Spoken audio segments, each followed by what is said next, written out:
세계 명문가의 자녀 교육이라는 그런 책에서 명문가들의 자녀 교육 10계명을 소개하고 있습니다. 첫째, 식사 시간을 결코 소홀히 하지 말라. 둘째, 존경받는 부자로 키우려면 애국심부터 가르쳐라. 단점을 보완해주고 뜻이 통하는 친구를 사귀어라. 돈보다 인간관계가 더 중요한 것임을 알게 하라. 질문을 많이 하는 공부 습관을 갖게 하라. 어머니가 나서서 품앗이 교실을 운영하라. 대대로 헌신할 수 있는 가업을 만들어라. 부모와 자녀가 함께 모험 여행을 떠나라. 평생 일리 서는 아이로 키워라. 자신을 사로잡는 목표를 찾아 열정을 다하라. 바쳐라 라고 이렇게 10계명을 기록했습니다. 자, 이 계명은 훌륭한 자녀를 길러내는 부모들의 공통점을 우리에게 보여주고 있습니다. 그것은 부모가 스스로 모범을 보였고 또 자녀들에게 군림하기보다는 섬기는 모습을 보여주었다는 것입니다. 자녀들에게 최고의 가르침이 뭡니까? 훈계나 상글이 결코 아니라는 것입니다. 바로 부모의 나된 모습, 이 모습을 그대로 자녀들에게 전달해주는 이것이 부모의 모습인 것입니다. 이래라 저래라 한다고 해서 아이들이 고쳐지지 않습니다. 내가 분명한 모습으로 부모의 참된 모습을 보여주기만 하면 자녀들은 그 모습을 따르게 된다는 것입니다. 아이가 태어날 때 그 아이가 원해서 태어났습니다. 부모가 서로 사랑해서 태어났지 않습니다. 또 아이들이 우리에게 무엇을 달라고 했습니까?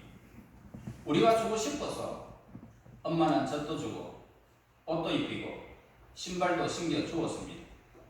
우리가 하고 싶어서 부모들이 해주고 싶어서 그러면 부모인 우리가 행복해서 아이들에게 무언가를 해주곤 했다는 것입니다. 그렇다면 사실 누구를 위해서 한 일일까? 아이를 위해서 했을까? 아니면 부모를 위해서 했을까? 라는 것입니다. 부모를 위해서 곧 우리 자신을 위해서 한 일이다 라고 우리는 생각해야 하는 것입니다. 아이들은 우리의 복입니다. 그리고 내일의 우리의 축복입니다. 아이들 때문에 우리가 위로를 받고 기쁨을 누렸고 또 그 아이들 때문에 힘을 얻기도 한 것입니다. 살만한 용기도 아이들 때문에 우리는 또 그 용기를 얻게 되어집니다. 아이들 때문에 살아야 할 이유도 우리는 생긴 것입니다. 그 아이의 장래를 위해서 내가 열심히 노력해야 되겠다는 이 열심도 우리가 갖게 되는 것입니다. 우리 부모들이 아이들에게 밥을 줍니다. 공부를 시킵니다. 그리고 아이들의 계획을 짜준다고 해도 아이들이 살만한 이유나 용기를 얻지 않는다는 것입니다. 요즘 부유한 아이들 보세요. 수많은 아이들이 자기 갈 길을 가고 있습니다. 그리고 그들이 마음껏 비행을 저지르는 일들이 비일비재하다는 것입니다. 그러나 이 부모들은 아이들이 있다는 사실만으로도 살아야 할 이유가 있고 용기를 얻는 것입니다. 그러니 자녀들이 부모를 위해서 존재한다 라는 말이 더 옳은 말이라 그렇게 생각되어지는 것입니다. 그러므로 성경은 우리에게 전언하고 있습니다. 시편 127편 3절에서 말씀합니다. 보라, 자식들은 여호와의 기업이요 태의 열매는 그의 상급이로다 라고 하셨습니다. 이처럼 자녀는 하나님의 선물이라는 것입니다. 하나님께서 부모에게 주시는 위로요 상급이라는 것입니다. 그러므로 우리는 자녀를 대할 때마다 무거운 짐이나 부모에게 주어진 형벌처럼 그렇게 생각해서는 안 된다라는 것입니다. 아이들은 부모로부터 멸시를 받거나 부당한 대우를 받을 이유가 전혀 없습니다. 모든 어린이는 존재만으로도 그 어린이의 존재만으로도 부모에게 기쁨입니다. 그리고 부모에게 의미를 주기 때문입니다. 자녀는 하나님께서 부모에게 주시는 선물이요 상급이라는 것입니다. 그러므로 자녀들이 부모에게 감사해야 할 이유보다 부모가 자녀를 통해서 감사할 이유가 더 많다는 것을 우리는 알아야 하는 것입니다. 때로 자녀와의 지난 그런 시간들을 돌아보면서 후회가 될 때가 있을 것입니다. 좀 더 아이와 함께 시간을 보낼 것, 아이에게 좀 더 최선을 다할 것, 아이와 함께 자전거도 좀 타고 연도 날리면서 별도 바라볼 걸, 그러면서 후회하는 일들도 있습니다. 그러면서도 다시 후회와 생각을 고쳐잡습니다. 아이들을 위해서 해주는 게 아니라 내가 그 기회를 놓치지 말았어야 했는데, 나에게 주신 축복의 기회요, 아이들과 함께 있는 아름다운 기회를 내가 놓치지 말았어야 했는데 라면서 아쉬움을 나타내곤 하는 것입니다. 그러므로 오늘 같은 이 어린이 주일, 우리는 귀한 자녀를 허락하신 하나님께 감사하는 동시에 우리 자녀들에게도 감사하는 마음을 가져야 할 것입니다. 아마 여기 계신 우리 모두에게는 자녀가 있을 것이고 앞으로 자녀를 얻게 될 수도 있을 것입니다. 그 아이들이 크든 작든 그들은 우리의 분깃입니다. 우리의 상급입니다. 이 사실을 우리는 꼭 기억해야 할 것입니다. 그렇다면 우리 자녀들은 그저 부모에게 위안과 기쁨을 주는 존재일까? 라는 질문입니다. 이에 대해서 오늘 본문은 말씀합니다. 자녀가 부모에게 또 어른에게 어떤 존재인가를 분명히 전하고 있습니다. 그건 뭡니까? 자녀는 하나님께서 원하시는 인간의 모습을 보여주는 계시의 통로라는 말씀입니다. 여러분, 오늘 본문에서 제자들이 예수님께 나와서 물었습니다. 천국에서 누가 큽니까? 라고 물었습니다. 그때 예수님은 한 어린아이를 옆에다가 세우십니다. 그리고 말씀하십니다. 진실로 너희에게 이르노니 너희가 돌이켜 어린아이들과 같이 되지 아니하면 결단코 천국에 들어가지 못하리라. 예수님은 분명히 말씀하십니다. 어린아이는 단순히 어른들에게 위로에 선사하는 그런 존재가 아니라는 것입니다. 오히려 우리 인간이 돌이켜야 할 인간 본인의 모습을 지녔다라고 그렇게 하셨습니다. 그러니까 인간의 본인의 모습은 어린 아이들에게 지녔다는 것입니다. 다시 말해서 성인들이 온전한 인간의 모습이 아니라는 것입니다. 어린아이가 진정한 인간의 모습이라는 사실을 우리에게 알려주는 것입니다. 우리는 그동안 어린아이는 그저 어른이 되기 전 성장하고 있는 정도의 존재다 라고 우리는 그렇게 이해를 해왔습니다. 그러나 예수님은 달리 우리에게 말씀해 주셨습니다. 어린아이는 우리가 모델로 삼아야 할 인간의 온전하고 모범적인 모습이다라는 것입니다. 한 걸음 더 나아가 예수님은 또 이렇게 말씀하셨습니다. 오늘 본문의 5절에서 또 누구든지 내 이름으로 이런 어린아이 하나를 영접하면 곧 나를 영접함이니 라고 말씀하셨습니다. 즉 예수님은 어린아이들을 영접하는 것은 예수님 자신을 영접하는 것으로까지 연결시키시는 모습을 보게 됩니다. 예수님의 말씀을 깊이 우리가 묵상해보면 그 의미는 다음과 같습니다. 천국에는 어린아이와 같은 사람들이 들어간다. 그리고 어린아이를 영접하는 자는 예수님을 영접한 자이다 라는 것입니다. 그렇다면 천국은 누가 들어가는 곳입니까? 라는 겁니다. 물론 예수님을 믿는 사람들이 다 들어가게 되어 있습니다. 그러나 오늘 예수님의 말씀을 통해서 확인해 본다면 천국은 어린아이들이 들어가게 되더라는 것입니다. 천국에는 어린아이들이 가득하다는 것입니다. 어른이라도 다 같이 어린아이들이라는 겁니다. 그것이 바로 천국이라는 것입니다. 예수님이 계신 그곳이 어디입니까? 바로 어린아이들이 있는 곳이라는 것입니다. 어린아이들이 가득한 곳, 그곳에 예수님이 계십니다. 그래서 예수님은 어린아이들 곧 우리들의 자녀들의 천국, 그리고 예수님의 현존을 연결시키셨습니다. 그러면서 어린아이 안에 천국이 있다. 그리고 아이들 안에 예수님도 계신다. 이 말씀입니다. 참으로 놀라운 말씀이 아닐 수 없습니다. 당시 유대 문화에서 어린아이들을 인간 취급을 하지 않았습니다. 한 사람, 두 사람, 세 사람씩 할 때 여자도 갈로 밖에, 아이들도 갈로 밖으로 다 내보내고 장성한 자들, 성장한 남성들만 한 명, 두 명으로 쳤습니다. 자, 이 유대에서 이런 문화가 있었는데, 문화권이 있었는데, 그런데 우리 예수님은 수천 년 전에 어린아이들 안에 천국을 보라라고 말씀하셨고요. 어린아이들의 삶과 그들 안에 천국이 있다라고 말씀하셨고, 바로 그 안에 예수님이 현존하고 함께 하신다라고 말씀하고 있습니다. 오늘날 같은 이 세상에도 신기하고 대단한 말씀이 아닐 수가 없습니다. 정말로 이 말씀은 우리가 한번 다시 또 되새겨야 하고 위대한 말씀 중에 하나라는 것입니다. 마태복음 오늘 3절 중간절에 보세요. 너희가 돌이켜 어린아이들과 같이 되지 아니하면 라고 분명히 말씀합니다. 여기서 돌이킨다는 말씀이 등장합니다. 돌이킨다는 말씀. 여기에 중요점이 있습니다. 예수님의 말씀을 따르면 어른들은 어린아이를 보면서 회개해라. 다시 말해 돌이켜라 이 말이. 돌이키는 것은 회개해라. 지금까지 네가 어른의 행세를 했는데 돌이켜서 어린아이같이 너희가 회개해라 라는 것입니다.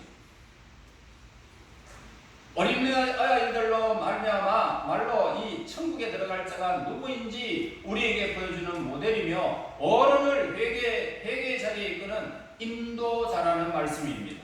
그렇다면 어린아이들은 어떻게 천국에 들어갈 수 있단 말입니까? 단순히 어리기 때문에 들어간다는 그런 말씀일까요? 죄를 덜 지었기 때문에 들어간다는 그런 말씀입니까? 또 우리 어른들은 무엇을 회개해야 한다라는 말씀입니다. 예수님은 말씀하십니다. 자, 4절 보세요. 그러므로 누구든지 이 어린아이와 같이 자기를 낮추는 사람이 천국에서 큰 자니라. 여기서 자기를 낮춘다는 단어가 나옵니다. 자, 이 말씀의 뜻이 과연 무엇일까요? 겸손해진다는 뜻입니까? 아니면은 흐름상 그런 의미로 이해할 수도 있을 것입니다. 하지만 어린아이들에게 겸손이 무슨 큰 의미가 있겠느냐는 것입니다. 그지요? 그리고 실제로 어린아이들이 어떻게 겸손을 배우며 겸손할 수 있겠습니까? 라는 것입니다. 성숙한 어른들도 겸손하기가 어려운데 그죠? 그렇다면 이 말씀은 어떤 말씀일까? 어린아이같이 자기를 낮춘다. 이 말은 앞서서 우리가 3절을 연결시켜서 해석할 필요가 있다는 것입니다. 그러니까 돌이켜라고 말씀하죠. 돌이켜 어린아이같이 되지 아니하면 3절 말씀에서 하죠. 즉 다시 말해서 무슨 말이냐? 그렇게 돌이키고 자기를 낮춘다는 것은 어린아이로 돌아간다는 그런 의미를 우리에게 가르쳐줍니다. 그렇다면 어린아이로 돌아간다는 것은 무슨 의미일까? 바로 시편 131편에서 시편 기자는 다음과 같이 기도를 드립니다. 시편 131편 1절에서 3절인데 여호와여 내 마음이 교만하지 아니하고 내 눈이 오만하지 아니하며 내가 큰 일과 감당하지 못할 놀라운 일을 하려고 힘쓰지 아니하나이다. 실로 내가 내 영혼으로 고요하고 평온하게 하기를 젖된 아이가 그의 어머니 품에 있음 같게 하였나니 내 영혼이 젖된 아이와 같도다. 어린아이 이스라엘아 지금부터 영원까지 여호와를 바랄지어다 라고 했습니다. 아이들은 누구를 바라봅니까? 엄마, 아빠를 바라봅니다. 우리는 누구를 바라봅니까? 하나님을 바라봅니다. 그렇습니다. 어린아이는 홀로 존재할 수 없는 존재라는 것입니다. 특히 갓난아이는 더욱 그렇다는 것입니다. 하지만 동시에 어린아이는 고요합니다. 평온합니다. 어머니와 아버지 품에 고요히 잠들어 있습니다. 모든 것을 부모에게 의지했기 때문에 부모만 바라보면서 모든 것을 맡기면서 살아가는 것입니다. 이것이 어린아이입니다. 이것이 갓난아기입니다. 이것이 낮아짐이며 어린아이와 같이 되는 그 모습이라는 것입니다. 돌이켜 어린아이와 같이 되어지는 것이 모든 것을 다 어머니 아버지에게 맡기듯이 우리의 모든 것들을 다 여호와 하나님 앞에 다 맡기고 우리는 어떻게 해요? 고요히 잠들어 있고 고요하고 평온을 유지하는 것입니다. 이것이 어린아이입니다. 이렇게 되면 그 사람들만 모입니다. 천국에는 이런 사람입니다. 이해하시겠습니까? 아이가 자기 생각대로 하려고 할 때 부모에게 자녀는 헌신이 되어집니다. 물론 자아를 찾아가는 시기도 중요하지만 하나님이 우리 인간에게 원하시는 모습이 어린아이 같은 모습일 것입니다. 모든 것을 하나님께 맡기고 모든 힘을 빼버리고 그 안에서 평온을 누리는 참다운 자녀됨의 그 모습을 하나님은 우리에게 원하시는 것입니다. 우리는 성례식 중에 유아 세례가 있습니다. 유아는 아버지와 어머니의 뜻에 순종함으로 유아 세례를 받게 됩니다. 어린들이 결정권을 행하지는 못하는 것입니다. 그저 부모의 품 안에 안겨서, 그러나 그 부모가 아이의 구원을 위해서 여기까지 나왔으며 그로 인해서 유아는 복을 누리게 된 것입니다. 이것이 바로 은혜라는 것입니다. 이제부터 하나님이 이 아이들을 안으시고 키워주신다는 것입니다. 우리 아이들도 둘이 다 유아세례를 받았습니다. 다시 말해서 이 아이는 나의 것이 아니고 하나님의 것입니다 라고 바쳤던 것입니다. 그때 하나님이 내가 키우마 라고 약속하는 것이 유아세례라는 것입니다. 힘을 빼고 그저 품 안에 안겨 있으면 되는 것이죠. 이처럼 오늘 우리는 우리 자신이 하나님의 자녀이자 어린아이임을 우리는 기억해야 하는 것입니다. 우리는 어린아이다. 하나님께서 나를 안으시면 안기면 되는 것입니다. 자장가 부르면 잠자면 되는 것입니다.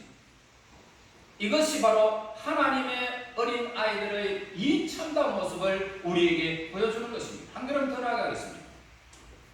우리는 어린아이를 키우면서 우리 아버지와 어머니가 되는 되시는 그 하나님을 더욱 깊이 생각할 수가 있습니다. 하나님을 계시하는 통로가 바로 자녀들입니다. 그리고 어린아이들입니다. 이사야를 통해서 하나님은 이렇게 말씀하십니다. 이사야 49장 15절에서 여인이 어찌 그 젖먹는 자식을 잊겠으며 자기 태에서 난 아들을 긍휼히 여기지 않겠느냐.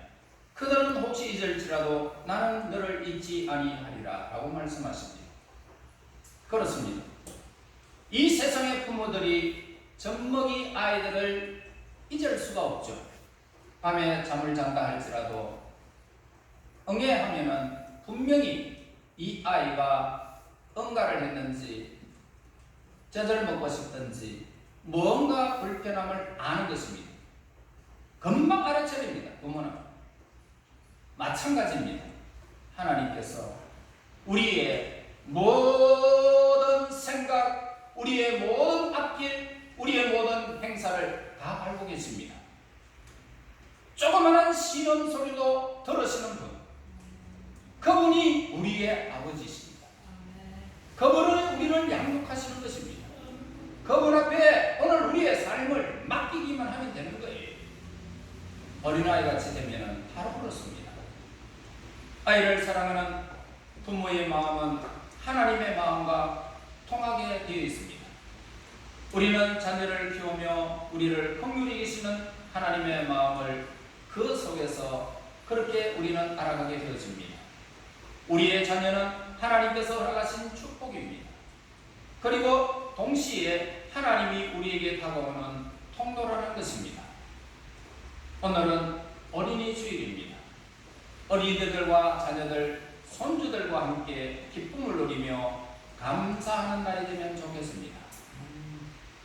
그들의 눈동자를 보면서 그들이 철없이 다가와서 안기는 모습을 보면서 나 또한 어떻게 예수님 앞에 나 하나님의 자녀로 살아갈지 우리는 생각해야 할 것입니다.